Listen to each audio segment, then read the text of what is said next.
नमस्कार, स्वागत है आपका जी बिजनेस में। मैं हूं दीपक डोभाल और आप देख रहे हैं आपकी खबर आपका फायदा। देखिए, क्या मंदी दस्तक देने लगी है? ये सवाल बड़े दिनों से पूछे जा रहे हैं। अब ये एक बार फिर से सवाल सिर इसलिए उठा रहा है क्योंकि भारत में जॉब्स कट का दौर जारी है। इसकी चपेट में आईटी पेशेवर आ रहे हैं, साथ में एडटेक स्टार्टअप्स आ रहे हैं। हालांकि जो बड़ी हमारी आईटी कंपनीज हैं देश में, उन्होंने ऐसा कोई छटने वाली बात नहीं बोली है, लेकिन उसके बावजूद छटनी की खबरें आने लगी हैं। और अगर आप भारत से बाहर जाएंगे तो फिर वहां तो एकदम रेला आया हुआ है। कोरोना के बाद पटरी पर लौटती इकोनॉमी के बाद मंदी का डर क्या नए रिक्रूटमेंट के लिए खतरे की घंटी है? आज हम इसी मुद्दे पर चर्चा करेंगे, समझेंगे कि नौकरी की छटनी की हकीकत इस वक्त क्या है। क्योंकि ट्विटर और मेटा और माइक्रोसॉफ्ट और दूसरी बड़ी बड़ी जो कंपनीज हैं वहां पर इस तरह की खबरें आई हैं, बायजूस। लेकिन क्या ऐसी स्थापित कंपनियों की जो छटनियां हो रही हैं उससे कुछ हमें संकेत मिल रहे हैं? क्या स्टार्टअप्स का जो बुलबुला था वो फूटने लगा है, या फिर ये एक सिर्फ एक दौर है जिससे ये कंपनियां पार हो जाएंगी? बहुत ही विस्तार से इसके तमाम पहलुओं पर चर्चा करेंगे, लेकिन सबसे पहले ये रिपोर्ट देखिए। लौट रहे हैं खास मेहमानों के साथ।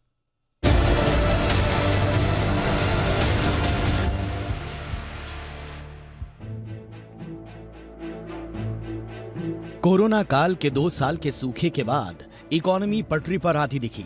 अचानक नौकरी के अवसर बढ़ने लगे। स्टार्टअप से लेकर देश की जाने मानी आईटी कंपनियों ने नई नई भर्तियां की। एक वक्त एट्रिशन इतना ज्यादा था कि कंपनियों ने बहुत लोगों को बेंच पर रख लिया, यानी भले ही काम नहीं था मगर भर्ती कर ली, ताकि लोगों के छोड़कर जाने से भी काम प्रभावित ना हो। इस अफरा तफरी में कई युवाओं को ऑफर लेटर तो मिले, लेकिन नौकरी नहीं। यही हकीकत है। टीसीएस, विप्रो, इन्फोसिस और टेक महिंद्रा जैसे शीर्ष आईटी और टेक फर्मों ने पहले तो ज्वाइनिंग टाली और फिर 3-4 महीने बाद ऑफर लेटर को कैंसिल कर दिया। ये तो आईटी सेक्टर की बात हुई। अब आपको बताते हैं एडटेक स्टार्टअप्स कंपनियों का हाल। अनअकैडमी ने अप्रैल में करीब 600 और जून में 150 कर्मचारियों की छटनी की। वहीं एक बार फिर उसने करीब 350 कर्मचारियों की छुट्टी कर दी है। इसके लिए कंपनी ने मौजूदा आर्थिक हालातों का हवाला दिया है। बायजूस की बात करें तो जून महीने में उसने 2500 कर्मचारियों को नौकरी से निकाला था। इसके बाद अक्टूबर में कंपनी ने एक बार फिर 2500 कर्मचारियों की छटनी कर दी। एडटेक स्टार्टअप वेदांतु भी इस साल 3 चरणों में अब तक 700 कर्मचारियों की छटनी कर चुका है। इन एडटेक कंपनीज का कहना है कि उन्हें फंडिंग जुटाने में दिक्कतें आ रही हैं। अब दुनिया की जानी मानी उन सोशल मीडिया कंपनियों की बात करते हैं जिन्होंने ठीक इसी तरह मंदी की छटनी शुरू कर दी है या करने वाले हैं। ट्विटर ने भारत में अपने 200 स्टाफ में से 90% स्टाफ को निकाल दिया। मस्क का कहना है कि कंपनी को रोजाना करीब 33 करोड़ रुपए का घाटा हो रहा था। वहीं मेटा ने भी साफ कर दिया कि वो अपने कर्मचारियों की संख्या में बड़ी कटौती करने वाली है। मार्क जकरबर्ग पहले ही कह चुके हैं कि कंपनी पर किए गए इन्वेस्टमेंट का रिटर्न आने में कम से कम 10 साल का समय लग सकता है। इसलिए कंपनी की हायरिंग की बजाय कंपनी की लागत को कम करने पर फोकस है।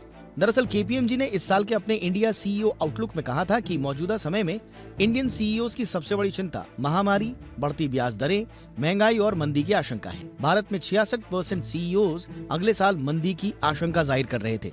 ऐसे में कंपनियां पहले ही मंदी से निपटने की तैयारी में लग गई हैं। लेकिन उन युवाओं के भविष्य का क्या, जो डिग्री लेकर नौकरी के इंतजार में बैठे हैं या नौकरी से निकाले जाने के बाद नई नौकरी की तलाश में हैं? ब्यूरो रिपोर्ट, जी मीडिया। बहुत ही खास मेहमान इस वक्त हमारे साथ जुड़ चुके हैं आज की चर्चा के लिए। सबसे पहले प्रांशु उपाध्याय का स्वागत कीजिए। रीजनल डायरेक्टर हैं माइकल पेज इंडिया के। प्रांशु, बहुत बहुत स्वागत है आपका हमारे शो पर। हमारे साथ हैं जंग बहादुर सिंह साहब, जो कि डायरेक्टर हैं एऑन के। जंग बहादुर साहब, बहुत बहुत स्वागत है आपका हमारे शो पर।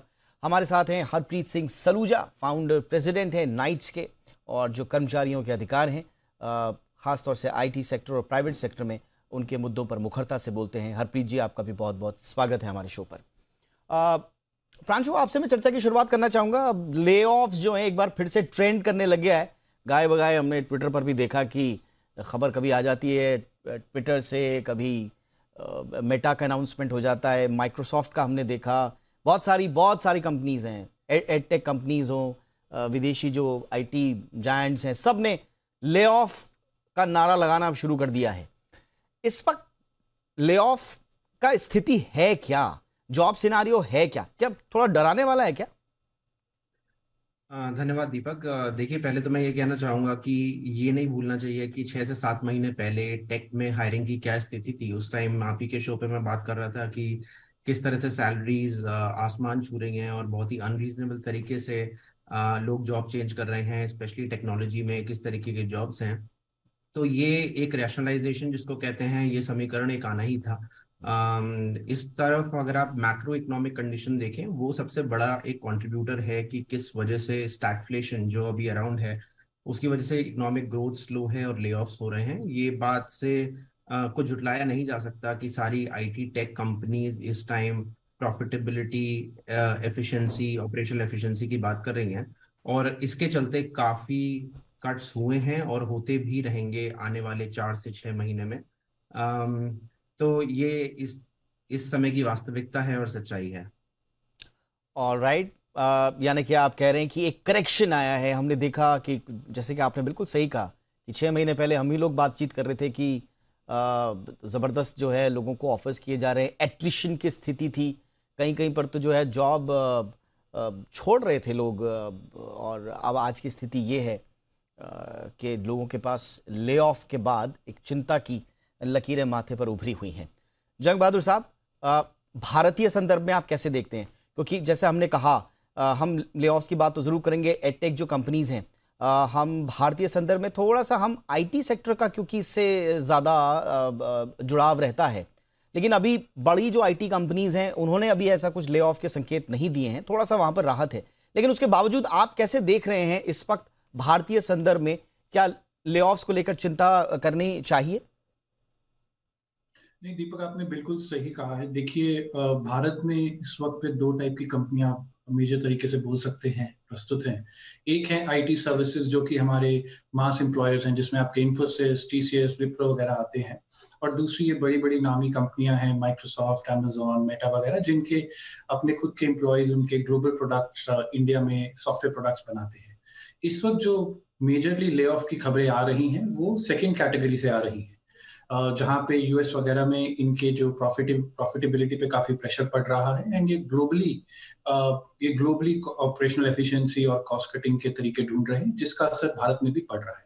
पर अगर आप भारत के संदर्भ में देखेंगे तो भारत में इस टाइम पे तकरीबन 5 मिलियन यानी कि 50 लाख से ज्यादा लोग आईटी सर्विसेज इंडस्ट्री से जुड़े हुए हैं, और जिनके दिग्गज हैं आपके इन्फोसिस, टीसीएस, विप्रो। और हाल ही में उनके Q2 के रिजल्ट्स आए हैं, जहां पे उन्होंने कुछ केसेस में एनालिस्ट के प्रेडिक्शन को बीट किया है। और मोटा मोटा सबने यही बोला है कि देखिए, अभी तो हमारे पास विजिबिलिटी है, डिमांड की पाइपलाइन स्ट्रांग है, तो और इनके आप खुद के एट्रिशन नंबर देखेंगे वो अभी भी 20% से ऊपर है। हालांकि दोनों ने बोला है कि अब वो पीक कर चुके हैं। तो ऐसी स्थिति में क्योंकि भारत का मैक्सिमम जो आईटी सर्विसेज का स्टाफ है, और अगर मैक्सिमम जो लोग हैं इन आईटी सर्विसेज कंपनी में काम करते हैं, टीसीएस में लोग तकरीबन 500,000 से ज्यादा यानी कि 5 लाख से ज्यादा एम्प्लॉई हैं। तो क्योंकि अभी टीसीएस, इन्फोसिस, विप्रो ऐसी बड़ी बड़ी कंपनियों में हमें ऐसा नर्वसनेस नहीं दिख रहा है, तो फिलहाल के लिए एटलीस्ट भारतीय संदर्भ में ये कहना सही रहेगा कि हमें मास ले ऑफ नहीं दिख रहे हैं। तो अभी हाँ, थोड़ा बहुत अगर मैक्रो बिल्कुल ही बिगड़ जाते हैं तो एवरी सेक्टर इम्पैक्ट होगा, जैसे कि 2008 में हुआ था। पर अभी के लिए स्थिति इतनी गंभीर नहीं है जितनी कि इन बाकी कंपनियों में है भारतीय संदर्भ में। बिल्कुल। अब हरप्रीत के पास चलना चाहेंगे। हरप्रीत जी, देखिए अभी बहुत ज़्यादा स्ट्रेट फॉरवर्ड, मैं आईटी सेक्टर की बात कर रहा हूँ, अभी एडटेक पे तो मैं आ ही नहीं रहा हूँ। एडटेक में तो वहाँ हाहाकार मचा हुआ है, आप देखिए क्या ले ऑफ्स हो रहे हैं, और जो स्टार्टअप हैं उनकी वैल्यूएशन को लेकर, उनकी रियल वैल्यूएशन को लेकर तरह तरह के सवाल उठ रहे हैं। अभी वहाँ नहीं जाते, मैं आईटी सेक्टर की बात करता हूँ, क्योंकि यहाँ पर अभी ले ऑफ्स जैसा कोई बहुत बड़ा अनाउंसमेंट नहीं हुआ है, लेकिन शायद फ्रीजिंग ऑफ न्यू हायर्स जो कहा जाता है कि शायद उस पर थोड़ा सा लगाम लगी है। और एक और मसला जो आप लोगों ने भी उठाया था, बड़ा वाजिब मसला था, कि जिनको आपने कॉल लेटर्स दे दिए, ऑफर लेटर्स दे दिए, अब उनको आप एम्प्लॉयमेंट देने में आनाकानी कर रहे हैं। यहां पर क्या स्थिति है आईटी सेक्टर में? जी दीपक जी, धन्यवाद सर्वप्रथम आमंत्रित करने के लिए। मेजरली अगर हम आईटी क्षेत्र की बात करें तो ये बात सच है कि बड़ी दिग्गज कंपनियां हैं, जो विप्रो, एक्सेंचर, टीसीएस, इन सब कंपनियों ने हायरिंग तो की, एम्प्लॉयज को या फ्रेशर्स को उन्होंने ऑफर लेटर प्रदान किए, और उसके बाद में करीबन 1 साल हो चुका है जिसके बाद में उन्होंने उन लोगों को ज्वाइनिंग डेट प्रोवाइड नहीं की। और बहुत सी ऐसी कंपनियां हैं, टेक महिंद्रा जैसी, जिन्होंने ऑफर लेटर ही रिकॉल कर दिए हैं। इसका एक मेजर रीजन ये है कि जो पेंडेमिक के बाद का पीरियड था, अगर हम देखें तो 18 महीने का जो पीरियड था, उसमें एक डिमांड का और टेक्नोलॉजी सेक्टर में डिजिटलाइजेशन जिसकी बात करते हैं उसकी बहुत ज़्यादा डिमांड थी, उस क्षेत्र के एम्प्लॉयज़ की बहुत ज़्यादा डिमांड थी। अब हम ये कह सकते हैं कि उस डिमांड में पीक थी, उससे हम थोड़ा नीचे आ चुके हैं और वो जो डिमांड है वो नॉर्मल हो चुकी है। इस कारण हम देख रहे हैं कि जो बड़ी दिग्गज आईटी सर्विस प्रोवाइडिंग कंपनियां हैं, उनके हिसाब अगर उनके बारे में हम बात करें तो वहां पर हायरिंग लगभग फ्रीज ही हो चुकी है। जहां तक एड टेक कंपनियां और स्टार्टअप्स की बात है, उनकी अगर अब की जाए तो वहां पर क्योंकि वो स्टार्टअप्स हैं, दो उनको गवर्नमेंट ने तो बहुत ज़्यादा सपोर्ट प्रोवाइड किया है और 85,000 से ज़्यादा स्टार्टअप्स रजिस्टर हुए थे लास्ट मंथ में ही। तो वो लेकिन उनको गवर्नमेंट की तरफ से सपोर्ट मिलने के बाद भी जो इन्वेस्टर्स होते हैं उनकी एक बहुत बड़ी डिमांड होती है कि कंपनी फ्यूचर में हमारे इन्वेस्टमेंट के बाद में क्या प्रॉफिटेबिलिटी लेके आएगी या क्या उनकी जो एफिशिएंसी होगी वो इंक्रीज होगी, कंपनी क्या मेजर्स ले रही है जिससे जो इन्वेस्टर्स ने पैसा जमा किया है या कंपनी में इन्वेस्ट किया है उससे जो रिटर्न है वो कैसे उनको मुनाफा प्राप्त होगा। तो इसके चलते एडटेक और स्टार्टअप्स में अभी के सिनेरियो में अगर हम बात करें तो बहुत ज़्यादा प्रेशर है। और जैसे आप जानते हैं कि जब कहीं भी कॉस्ट कटिंग की बात आती है तो सबसे पहले जो होता है कॉस्ट कटिंग, अगर हम देखा जाए तो रिसोर्स जो होता है वो एम्प्लॉई होता है। कंपनी सबसे पहले क्या करती है कि हेड काउंट कम करना शुरू कर देती है। हालांकि इसके अंदर इंडस्ट्रियल डिस्प्यूट एक्ट में भी प्रावधान किए गए हैं कि सर्टेन तरीके से अगर किसी कंपनी को ले ऑफ करना है, भले है बिजनेस की कमी के चलते करना पड़े या कुछ और कारणों से करना पड़े, तो सेक्शन 25 में 3 प्रावधान दिए गए हैं जो कंपनी को पूरा करना जरूरी है। पहले तो एम्प्लॉयमेंट लेटर के हिसाब से नोटिस पीरियड उनकी जो पेमेंट है वो उनको प्रदान की जाए। दूसरा, जितने वर्ष उन्होंने काम किया है वो कैलकुलेट करके रिटेंशन बोनस मिले। और तीसरा, उन्हें एक जो महत्वपूर्ण पॉइंट ये है कि गवर्नमेंट को अप्रोप्रिएट गवर्नमेंट को उन्हें एक सेट फॉर्मेट में एप्लीकेशन देना पड़ता है कि इस कारण से हम कंपनियों का हेडकाउंट कम कर रहे हैं। अगर गवर्नमेंट उन्हें परमिशन देती है तो वो आगे जाके ले ऑफ कर सकते हैं, नहीं तो वो जितनों का भी ले ऑफ करेंगे वो सारा का सारा इलीगल होगा। बिल्कुल बिल्कुल। अच्छा, ये आपने बड़ा इंपॉर्टेंट मुद्दा रखा कि इसके लीगल एस्पेक्ट्स क्या हैं। आई एम श्योर कंपनीज इसका ध्यान जरूर रखेंगी और जब कभी भी इस तरह का वायलेशन होगा फिर तो उन पर आवाज़ उठाना लाजमी हो भी जाता है। एक छोटे से ब्रेक के लिए रुकेंगे, लेकिन ब्रेक के उस पार में थोड़ा सा हमारे जो तीनों मेहमान हैं उनसे समझना चाहूँगा कि हम बात कर लेते हैं ले ऑफ्स की। साहब, किसी कंपनी ने ले ऑफ का अनाउंसमेंट कर दिया, उसके कानूनी पक्ष क्या है, थोड़ा सा उस पर सलूजा साहब ने उस पर थोड़ा सा प्रकाश डाला। लेकिन मैनेजमेंट लेवल पर एक दिन आप रातों रात अचानक फैसला करते हैं कि साहब आपको तो 15,000, 10,000, 5,000 लोग चाहिए, एक साथ चाहिए, और फिर 3 महीने बाद आप बोलते हैं कि साहब हमको तो जॉब रिडंडेंसी फेस करनी पड़ रही है, डुप्लीकेशन इन रोल्स फेस करना पड़ रहा है। आप कहते हैं साहब हाथ जोड़िए, अब आप हम नौकरी से निकाल दिए जाए। तो ये जो अपरिपक्व निर्णय लिए जाते हैं, और खासतौर से हमने देखा है ये स्टार्टअप के केसेस में बड़ा है, इसका क्या सॉल्यूशन होगा? क्योंकि देखिए अंततोगत्वा एक एम्प्लॉय ठगा जाता है, उसको लगता है कि साहब मैंने तो स्टार्टअप ज्वाइन कर लिया, मैं तो कंपनी ज्वाइन कर ली, बड़ी वैल्यूएशन वाली कंपनी ज्वाइन कर ली, और फिर 3 महीने बाद उसके हाथ में कुछ नहीं, करियर को लेकर चिंताएं, मानसिक प्रताड़ना उसको जो मिलती है वो अलग। तो कैसे इस पर रोक लगे और ये अपरिपक्वता कैसे दूर होगी? तो जॉब कट, संकट विकट, देखिए ले ऑफ्स की जो है चर्चाएं वो होने लगी हैं। दुनिया भर की कंपनीज ने जो है वो ले ऑफ्स अनाउंस किए हैं। भारत में भी जो एडटेक कंपनीज हैं वहाँ पर ले ऑफ्स की खबरें आई हैं। और अब इससे 2 तरह के सवाल उठ रहे हैं। एक तो क्या वाकई में जो हम कह रहे थे कि मंदी है, मंदी नहीं है, मंदी है, मंदी नहीं है, बार बार वो ऐसा लग रहा था कि कोई गेम चल रहा है। तो क्या ये संभावनाएं, ये आशंकाएं ज़्यादा कहें कि मंदी है, आ रही है, ये प्रबल हो रही हैं? और दूसरा, इस वॉलेटिलिटी में एक आम जॉब सीकर क्या करे या एम्प्लॉय क्या करे, उस पर हम चर्चा कर रहे हैं। प्रांशु, मैं जिस अपरिपक्वता की बात कर रहा था, एक तरफ आप अचानक से कहते हैं साहब वैल्यूएशन अपना दिखा देते हैं, और आजकल तो कितने विवादास्पद हैं वैल्यूएशन, हम सब लोग जानते हैं, खैर मैं उस पर नहीं पढ़ रहा। बट फिर आप अच्छा खासा जो है फंडिंग इकट्ठा करते हैं, उसके बाद जो है थोक में जो है आप बच्चों को भर्ती कर देते हैं, उसके बाद अचानक से आप जो है एक दिन हाथ जोड़ लेते हैं। अब जैसे बायजूस कह रहा है कि साहब जॉब रिडंडेंसी और डुप्लीकेशन इन रोल्स, तो पहले नहीं था कि आपको पता कि जॉब रिडंडेंसी हो रही है या डुप्लीकेशन इन रोल्स हो रहा है? उस समय आप क्या कर रहे थे?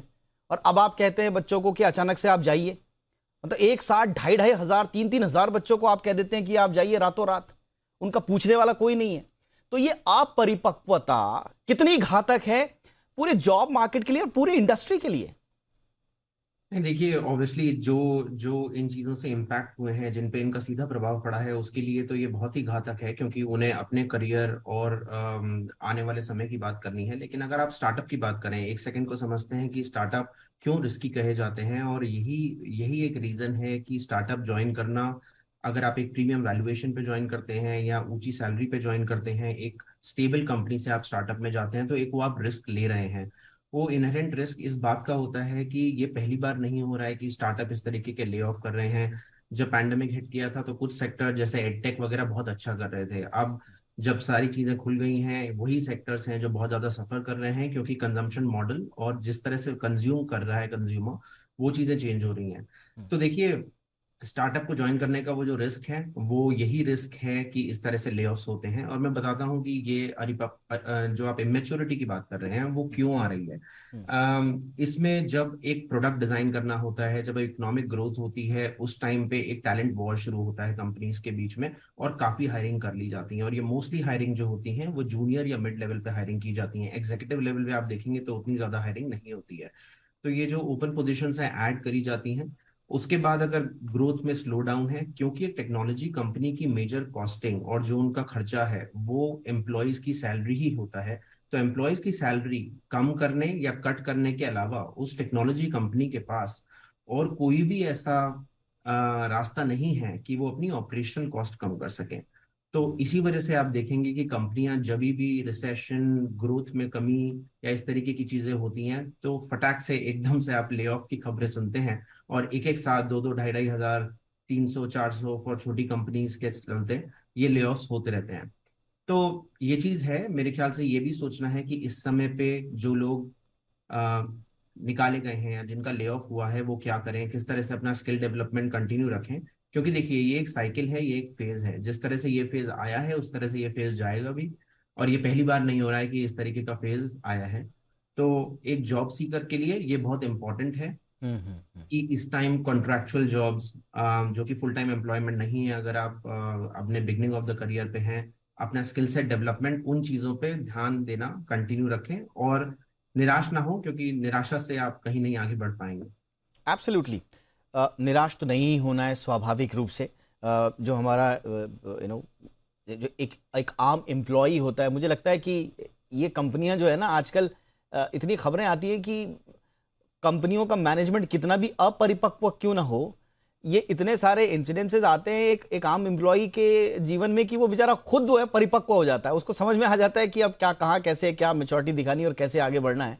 खैर, हम तो यही उम्मीद करेंगे कि वो अपने आप को संभालें इस दौर में। लेकिन एक चीज फ्लिप साइड एक और है जंग बहादुर जी, एक चीज और है। कहा जा रहा है कि जो टेक जॉब मार्केट में जो प्रॉब्लम आ रहा है इंटरनेशनल, खासतौर से यूएस में, वो शायद बूस्ट कर दे इंडियन जॉब मार्केट को। शायद आपके पास यहां पर ज्यादा अपॉर्चुनिटीज भी आ जाएं, एम्प्लॉयमेंट के लिहाज से भी और इंडस्ट्री के लिहाज से भी। शायद इंडस्ट्री को अब ज्यादा मैन पावर मिल पाए, अच्छा मैन पावर मिल जाए। तो ये, इस पक्ष को आप कैसे देखते हैं?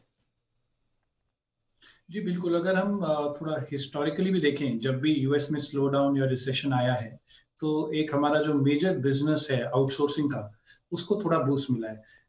आज की डेट में हिंदुस्तान में तकरीबन कहीं नहीं तो तकरीबन 1000 से 1200 कंपनी है जिनको हम कैप्टिव कहते हैं। जिसका मतलब है आपकी कंपनी का हेडक्वार्टर यूएस में है, बट आपका एक एंटिटी इंडिया में भी है। और जब भी किसी कंपनी में ऑपरेशनली इश्यूज आते हैं, उनको बचत करनी है, उनको पैसा बचाना है, तो कॉस्ट आर्बिट्राज मॉडल की तरफ जाते हैं। अगर आप रुपए को देखिए डॉलर की तुलना में, वो जनवरी से लेके अभी तक कहीं वो 75 के आसपास था, अभी 82 हो गया। तो एक डायरेक्ट एडवांटेज होता है किसी भी कंपनी में अपनी जॉब को उठाकर किसी लो कॉस्ट कंट्री में भेजने का। और इंडिया इस वक्त इस मुकाम पे है कि जिस लेवल पे जितना टैलेंट अवेलेबल है, जिस स्केल पे अवेलेबल है, जिस मेच्योरिटी के साथ अवेलेबल है, वो इस पूरी सिचुएशन को बहुत लुक्रेटिव बना देता है।